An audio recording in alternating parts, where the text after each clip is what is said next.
Bonjour à tous, je suis vraiment désolé de ce retard indépendant de ma volonté. Notre conférence de ce jour va porter sur 4 points essentiels. Le premier point, normalement, cette conférence va porter sur le procès du vice-président du PDCI et président du conseil général du Béquet, M. Mangwa, et ses ramifications politico-sociales dans la société ivoirienne en général. Parce que, a priori, c'est M. Mangwa qui est atteint, mais on va analyser pour voir les ramifications sur la société ivoirienne de façon générale.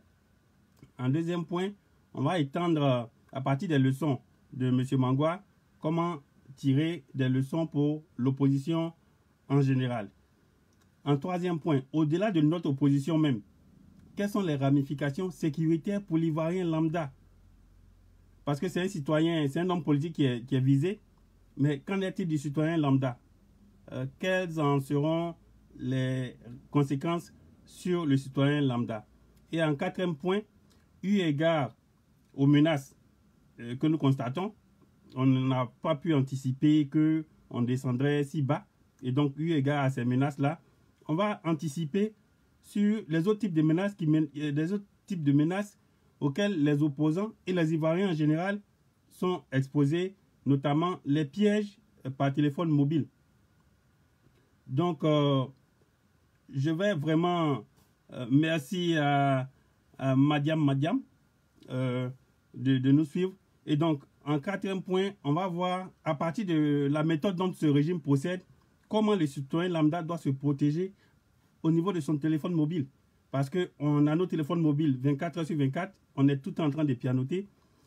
Aujourd'hui, c'est un élément d'exposition à toute personne qui veut vous faire du mal. Et donc, on va donner des conseils à ce niveau-là. Encore une fois, je ne veux effrayer personne, mais comme les gens n'ont pas de limites aujourd'hui, donc on va tout déballer pour que chacun puisse se protéger. Donc, je vais rapidement aborder le premier point relatif au procès de M. Mangwa. Je ne vais pas revenir là-dessus.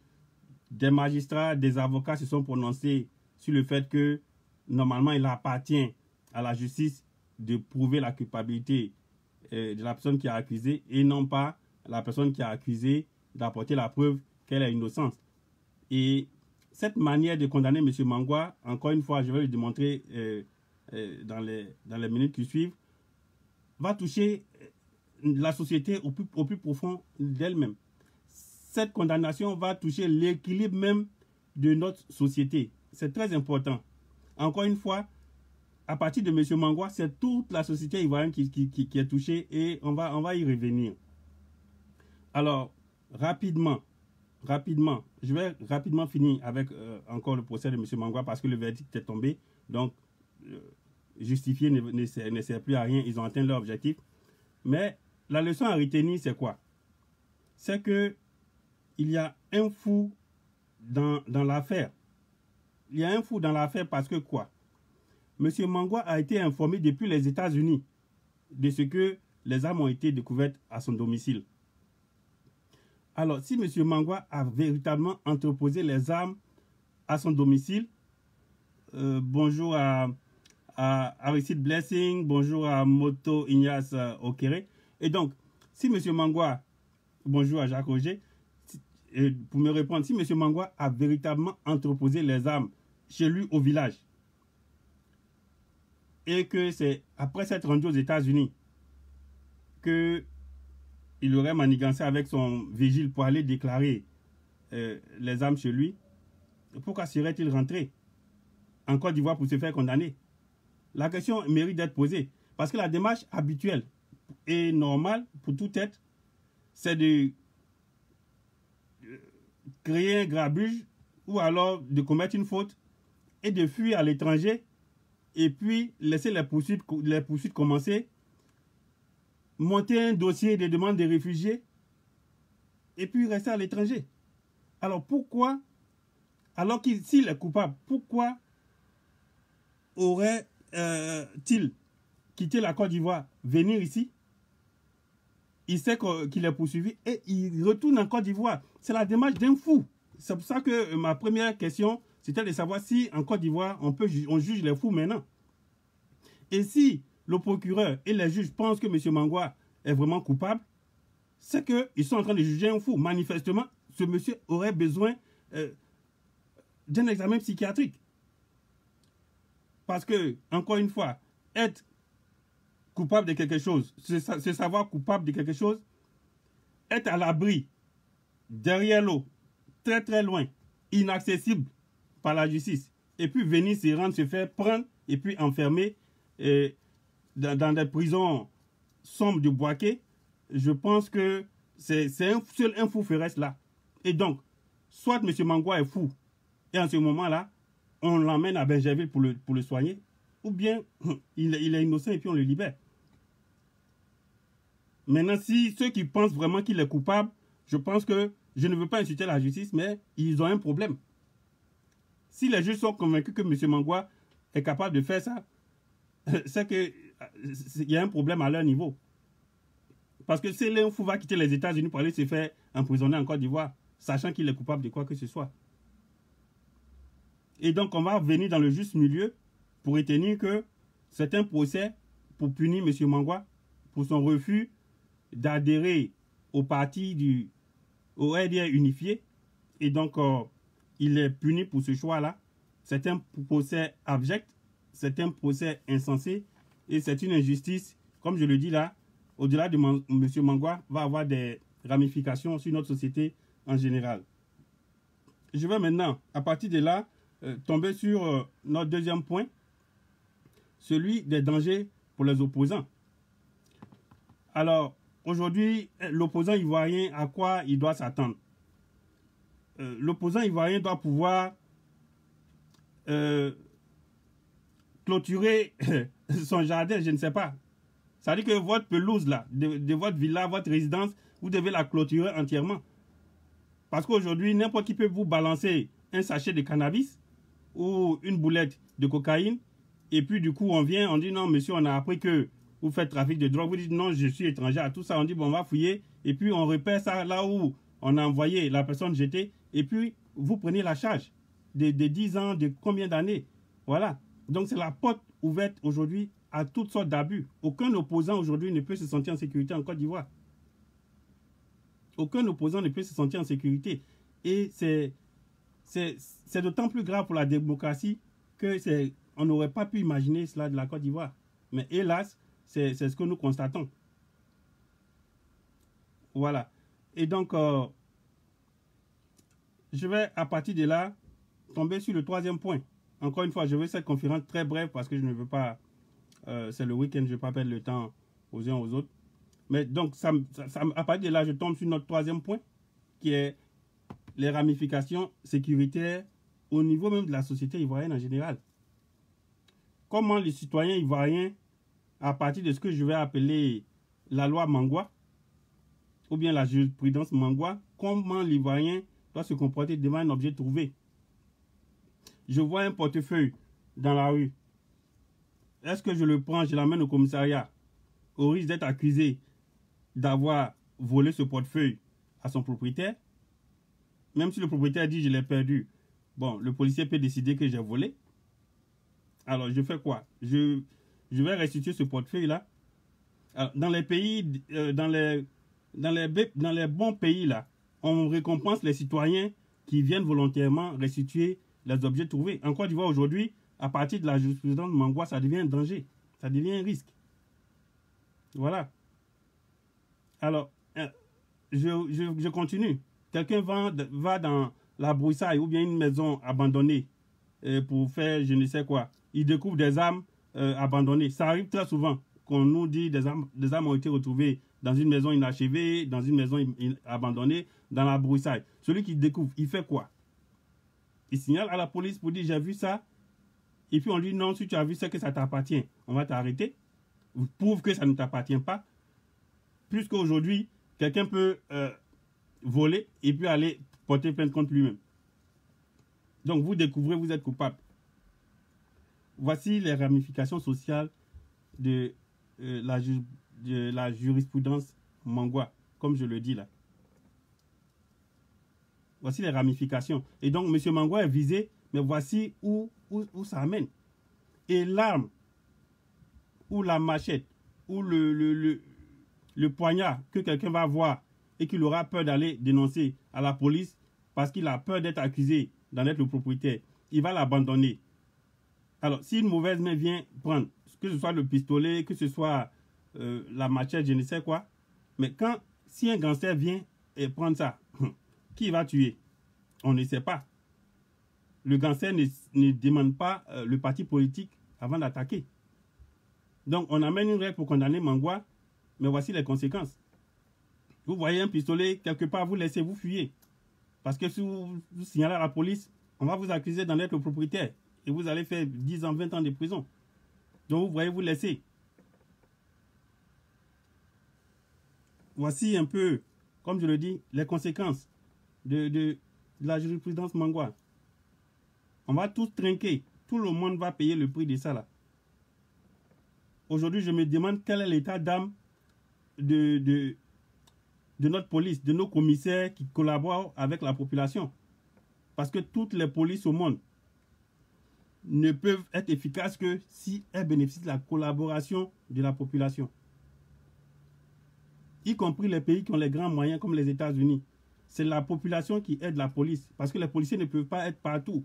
Donc c'est quand quand le peuple voit quelque chose de suspect, un objet suspect, qu'on rencontre à la police et la police vient faire une enquête et puis on démantèle des réseaux ou bien un complot qui était en cours ou bien un braquage qui était en cours. C'est comme ça.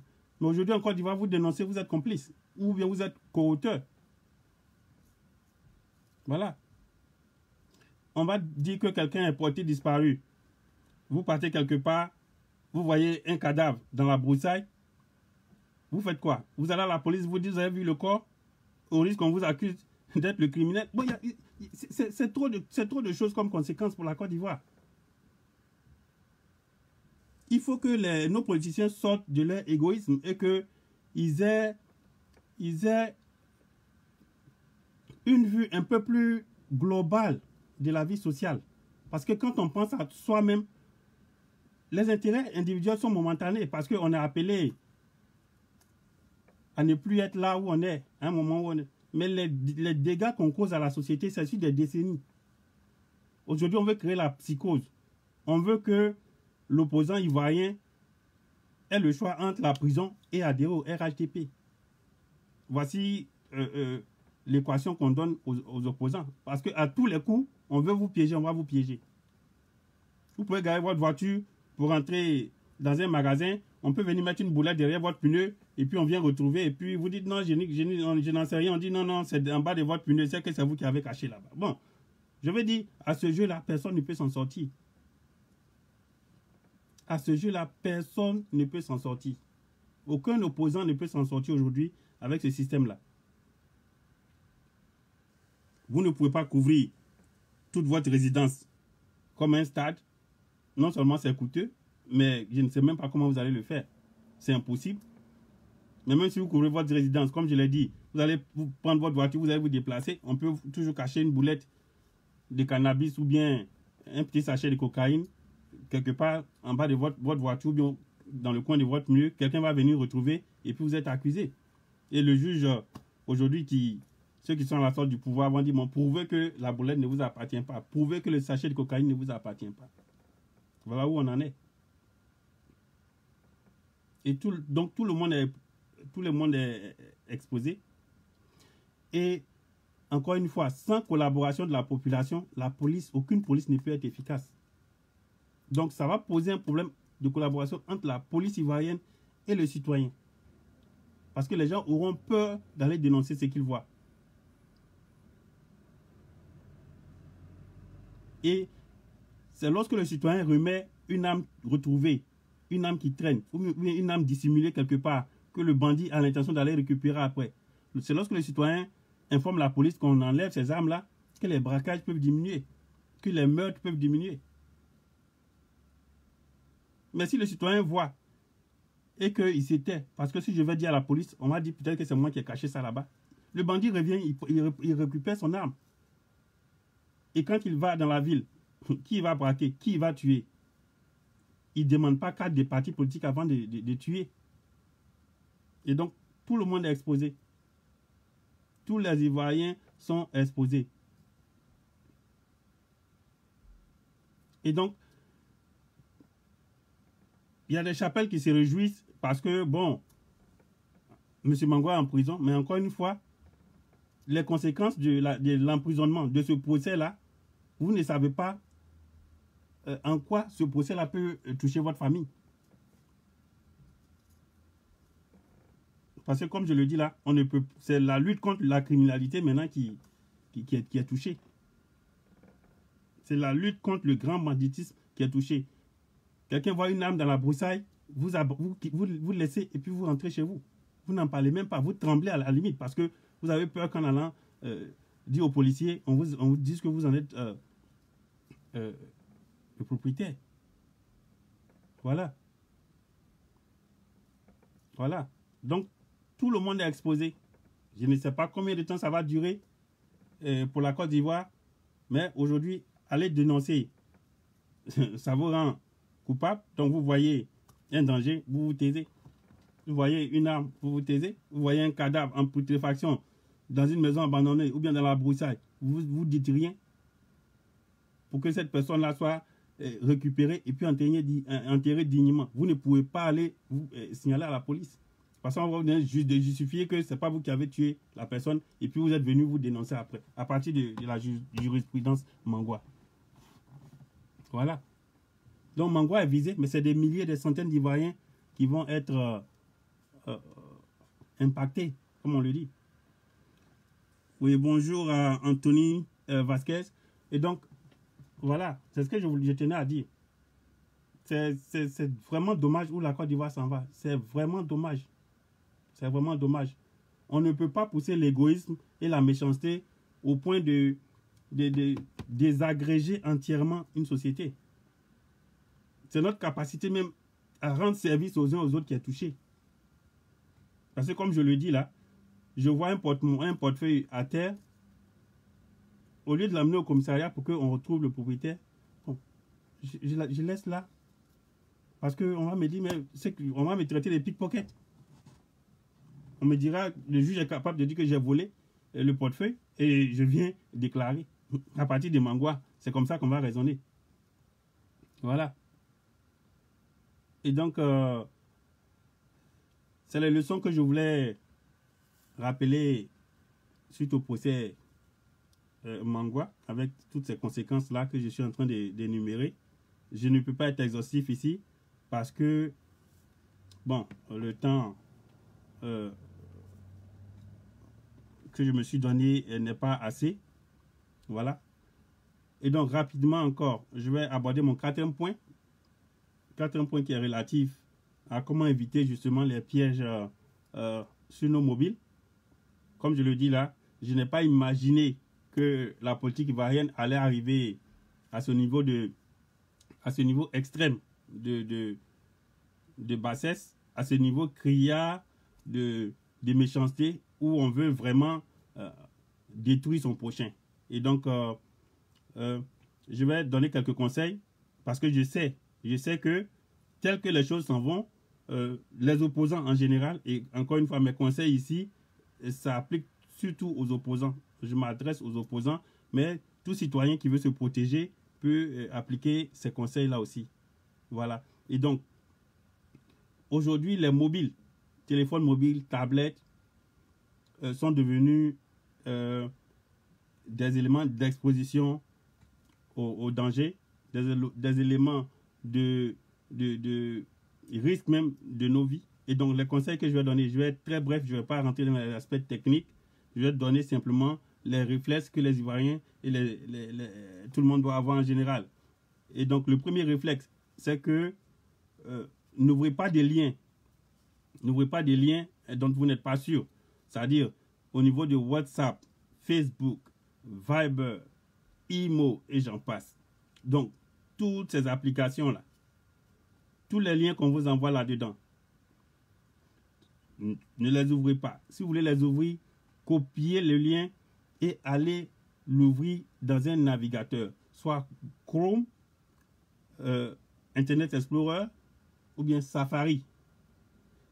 Copiez, collez ça là-bas et puis cliquez pour ouvrir ça à partir de là-bas. Si il y a un problème avec ce lien-là, au moins ces navigateurs-là sont sécurisés. Ils vont vous avertir pour dire attention, ce lien est dangereux. Si vous l'ouvrez, vous risquez de compromettre votre ordinateur ou bien votre tablette ou votre téléphone. Et donc, vous choisissez de l'ouvrir ou pas. Vous choisissez d'assumer le risque ou pas. Mais au moins, vous êtes averti. C'est très important. Parce qu'aujourd'hui, il est très facile. Les kits de piratage informatique, les kits pour prendre possession ou bien contrôler la vie des personnes là, ces kits-là, il y a un marché noir de la cybercriminalité. Exactement comme le black market d'Adjamé. Il y a un marché noir de la cybercriminalité qui est là.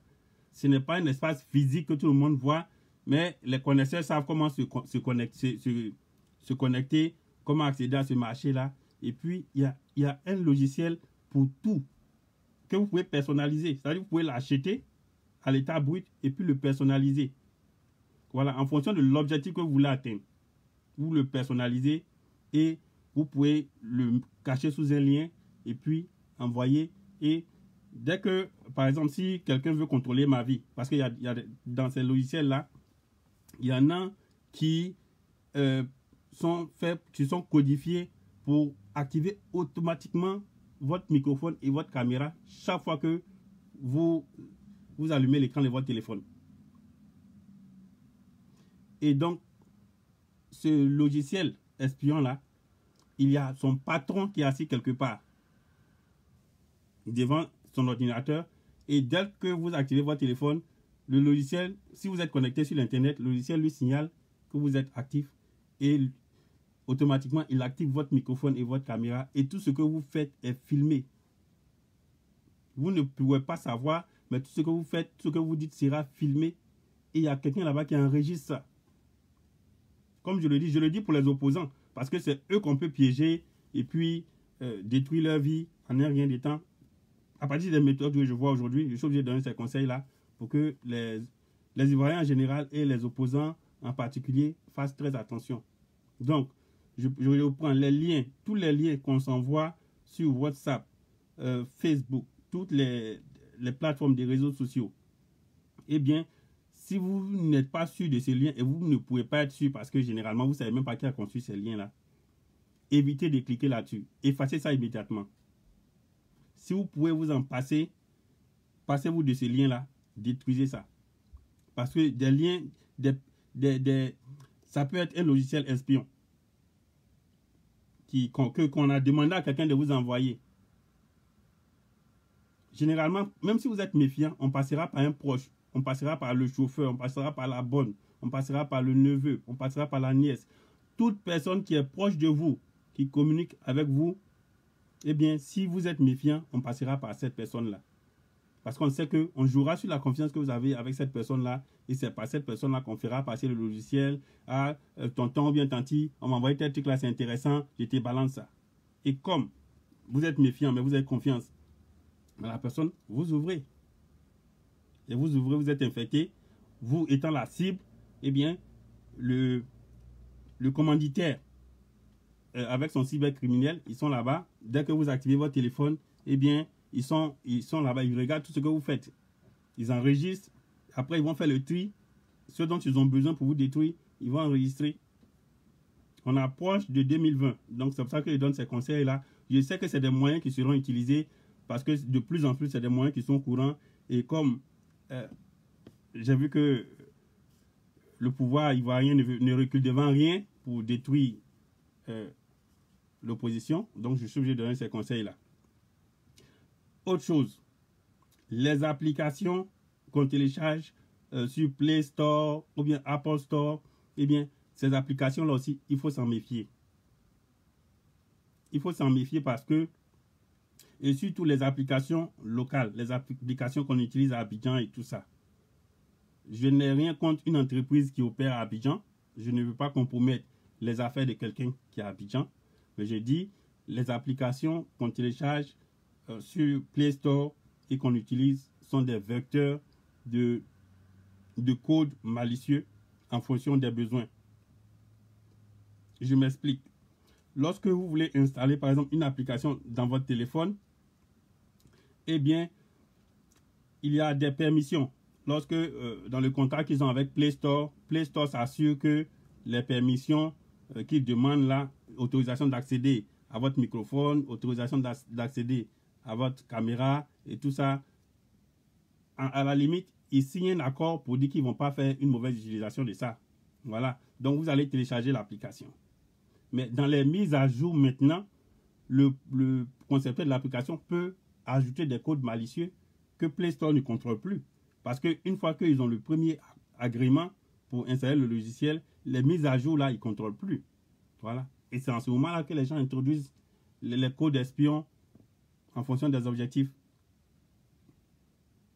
Et moi, à partir de ce que le pouvoir d'Abidjan fait, s'il y a une application qui est utilisée à Abidjan, qu'ils ont accès aux propriétaires, ils vont les forcer à mettre un code espion pour espionner les Ivoiriens. Ça, il n'y a rien à faire.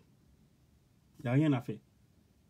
Et donc, j'estime que tous ceux qui sont exposés, qui savent que leur activité est politique, donc une fois que leur activité politique peut les compromettre, eh bien, ils deviennent une cible.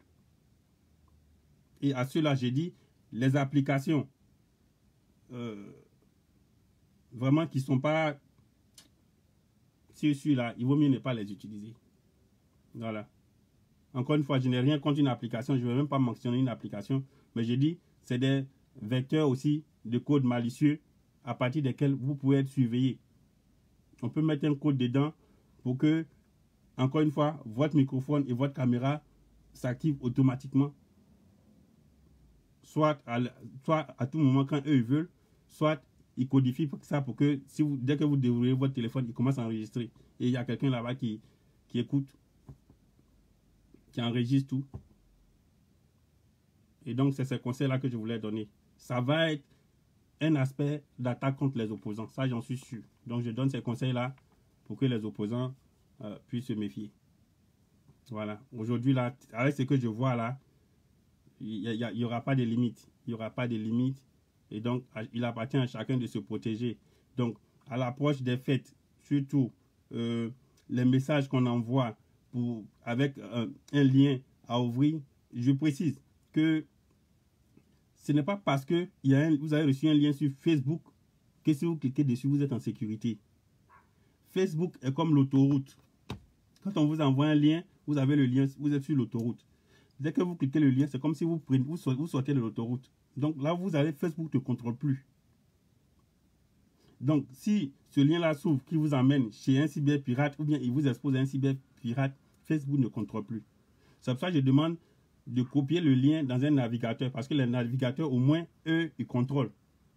Et si le lien est dangereux, il vous avertit des risques et il vous demande si vous voulez continuer, vous continuez. Si vous avez conscience des risques que vous voulez arrêter, vous arrêtez.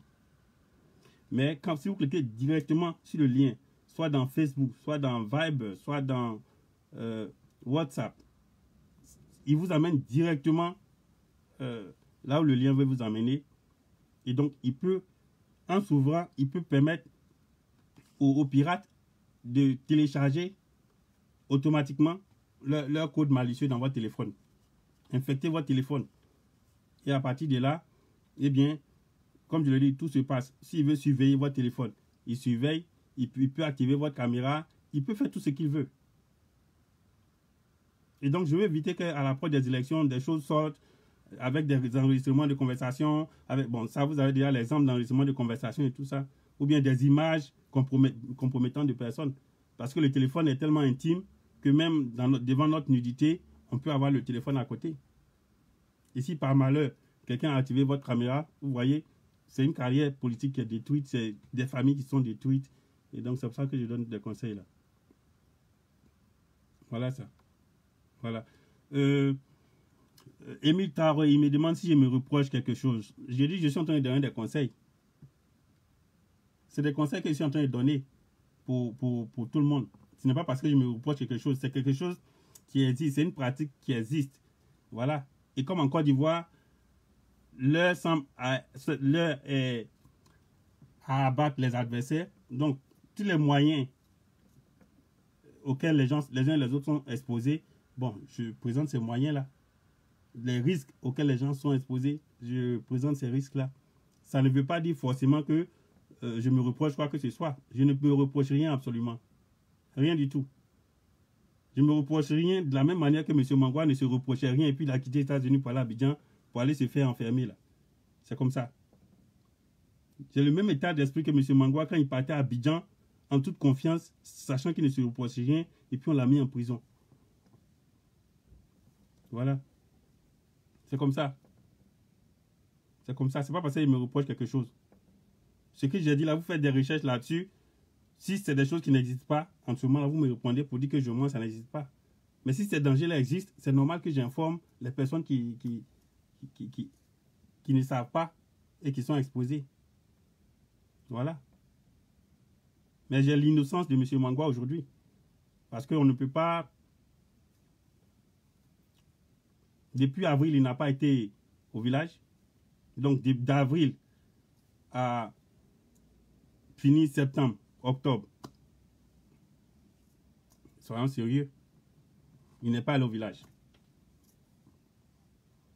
Il n'est pas allé au village. Et il est coupable. Parce qu'on veut se débarrasser de quelqu'un qui ne veut pas rentrer dans un système. Voilà.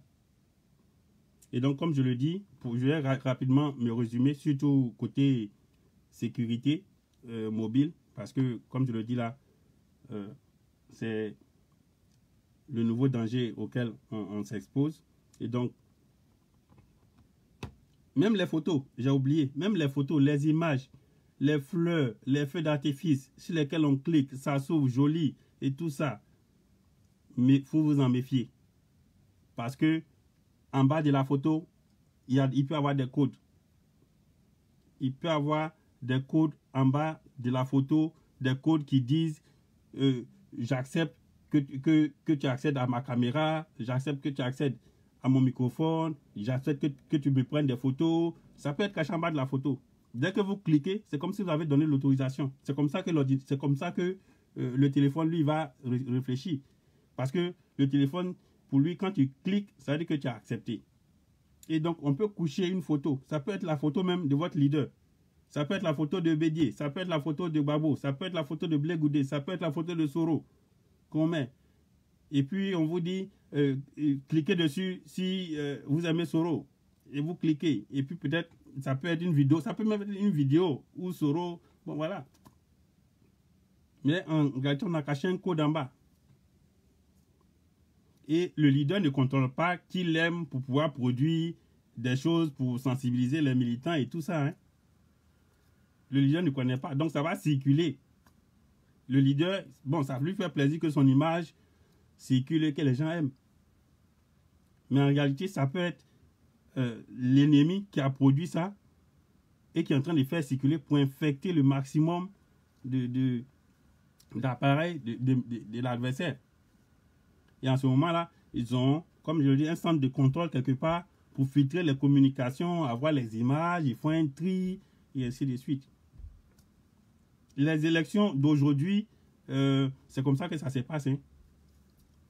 C'est la surveillance, la cybersurveillance et tout ça. Donc, on est en plein là-dedans.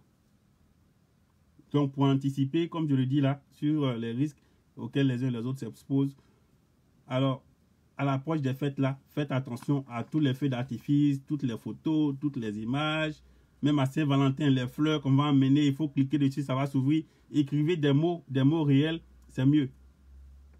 Ou acheter des fleurs réelles, c'est mieux. Mais les liens Facebook, les liens sur Facebook, Internet, tout ce qu'on échange, il peut y avoir des choses qui sont innocentes là-dedans. Mais comme je le dis là, les méchants aussi produisent ces choses-là. Et ils font des plus beaux, des plus merveilleux. Parce que l'objectif, c'est de vous amener à cliquer. Donc, en général, eux-mêmes, pour eux-mêmes, être plus jolis que ceux qui font ça normalement avec de bonnes intentions. Et quand ils amènent et puis disent non, il faut amener ça à tout ton répertoire et puis amène-moi aussi. C'est pour s'assurer que, bon, c'est pour vous obliger en fait à faire circuler. Quand ils vous disent de m'emmener aussi, moi qui t'ai emmené, c'est une manière de dire, en fait, de t'obliger à le faire parce que en m'emmenant, j'ai la confiance que tu as emmené et donc tu as infecté les gens. Voilà. Lorraine Palou dit qu'ils ne sont pas assez intelligents pour comprendre. Oui, non, je parle de leur patron. Eux, ils ont l'argent pour embaucher des cybercriminels ici. C'est pas ce que je suis en train de dire là. C'est des gens vraiment, vraiment très, très pointus qu'on embauche à l'étranger. Hein. Parce qu'à partir de l'Internet, quelqu'un qui est assis à Moscou ou bien à Pékin, il peut suivre des gens à Abidjan. Il peut être devant son ordinateur et puis il surveille, il écoute des conversations, il enregistre. Donc ça peut être un Russe, ça peut être un Chinois, ça peut être un Américain, ça peut être un Européen qui est assis quelque part devant un ordinateur et qui suit tout ça. Qui suit des gens qui sont à Abidjan, qui contrôle, qui fait tout. Voilà. C'est pour ça que je suis en train de mettre en garde. Aujourd'hui, on ne sait pas à quelle limite les gens peuvent aller, à partir de ce qu'on entend de voir. Donc les conseils que je donne là, c'est pour ça.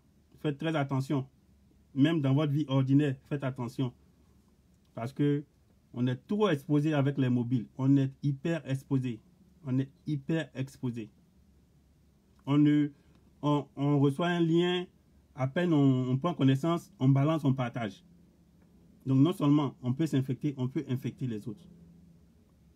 Voilà un peu les conseils que je voulais donner. Et donc, je ne vais pas trop durer. C'est la leçon que je voulais tirer à partir du procès de M. Mangwa. Encore une fois, pour me répondre, tout le monde est exposé à partir du procès de M. Mangwa parce que c'est la capacité même de la police à défendre les citoyens, la capacité de la police à protéger les citoyens qui est atteinte à partir de ce que la population va percevoir de ce procès-là. À savoir que si vous voyez un objet abandonné, que ce soit chez vous ou bien je ne sais où, si vous rendez compte à la police, vous ne savez pas comment la police va prendre ça. Donc vous allez préférer laisser. Vous voyez un crime, vous allez vous taire pour qu'on ne vous accuse pas d'être complice. Et si le citoyen ne collabore pas avec la police n'est pas partout, voilà comment on aura une société où tout le monde va payer le prix. Parce que celui qui est au pouvoir, il peut avoir des gardes de corps, mais tous ses parents n'ont pas de gardes de corps. Donc, là, Kwaku, Kwadio, c'est pas seulement les smartphones. Comme je le dis là, tout ce que je dis est valable pour même Apple, même les gens ont touché Apple. Donc, même Apple, c'est vraiment, théoriquement, on dit qu'ils sont sûrs, mais Apple, c'est pas 100% passé. Récemment, il a été découvert que eux aussi, ils ont été atteints par les cybercriminels. Donc, de façon générale, ça s'applique à tout le monde. Téléphone portable, tablette, ordinateur, tous les conseils que je donne en termes de sécurité s'appliquent à eux. Donc, comme je le dis là, aujourd'hui, c'est la capacité du citoyen à collaborer avec la police pour assurer la sécurité même de tout le monde qui est atteinte à partir du procès Mangwa. Voilà. Vous sortez, vous voyez un danger, vous ne savez pas comment prendre ça. Est-ce qu'il faut rendre compte? Vous ne savez pas. Et donc, voilà. Dieu bénisse la Côte d'Ivoire. Je vous remercie.